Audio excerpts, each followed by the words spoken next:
What's up, everybody? Welcome back to Mindset. The ability to understand and share the feelings of another person is called empathy. Understanding the perspectives and views of somebody else is a key factor into your mental growth. You need to know how people function and work, how society shifts and grows, but you don't have to believe or agree with anything somebody else feels or sees. But understanding their perspective can go a long ways. If you have empathy, you have everything. You need to really start caring about how others see or feel and learning how to make your choices and decisions based on that. There are three different forms of empathy: cognitive, emotional, and compassionate. Cognitive empathy is about thoughts. It is defined by knowing, understanding, and comprehending on a cognitive level. Most of us know that understanding sadness is not the same as feeling sad. A person you know may be going through a hard time or a hard circumstance in their life, and you may not know how they feel in that specific way, but you understand why they feel the way that they do. Therefore, you empathize with them in the understanding of why they feel the way that they do. This cognitive empathy is the empathy of understanding. Emotional empathy is when you feel physically along with another person, as though their emotions are contagious to you. Now, what does this mean? It means just as it sounds. It involves feeling directly the emotions that another person is feeling. You've probably heard of the term empath, meaning a person who has the ability to take on the full emotional state of somebody else. You may have heard somebody say, "I have a lot of feelings on this." This person has an understanding of different perspectives and views of other people. In turn, they empathize with the various possible outcomes of a situation and put themselves in the shoes of other people to understand how they're going to feel. And you may have gone through the same things as others, so you can physically feel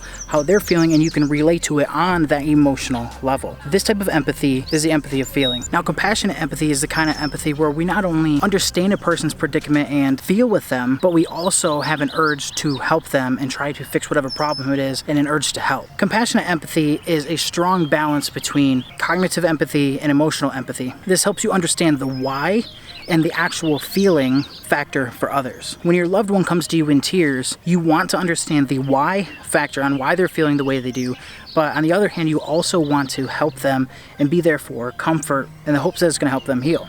That is compassionate empathy. And this one can be a lot to handle. Most of us will lean towards one side or the other, more thinking or more feeling, more fixing or more wallowing. Compassionate empathy is taking the middle ground and using your emotional intelligence to solve a situation correctly. Any type of empathy takes time and practice. It takes a lot of emotional strength and endurance to learn how other people feel, to understand and feel for others, to learn how to be empathetic. But it is absolutely worth the work. Empathy is seeing with the eyes of another, listening with the ears of another, and feeling with the heart of another. Once you can start doing that, your relationships and friendships will heal and new connections will begin, and your life will become just overall positive because you have learned to become empathetic of other people and how they feel and taking situations and turning them into more positive ones. It's just going to be that much more positive for you and the people around you. At the end of the day, being empathetic isn't necessarily something that comes easy to everybody. It takes time to learn how to understand people and to be patient and to learn to be kind and give the benefit of the doubt to people, to truly understand what somebody needs in different situations and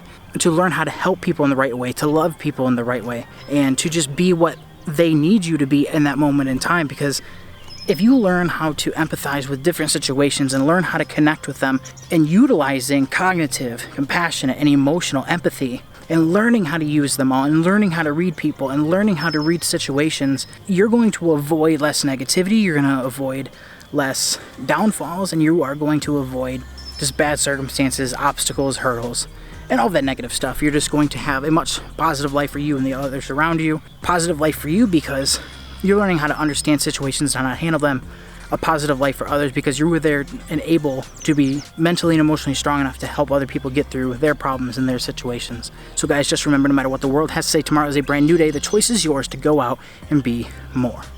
Peace.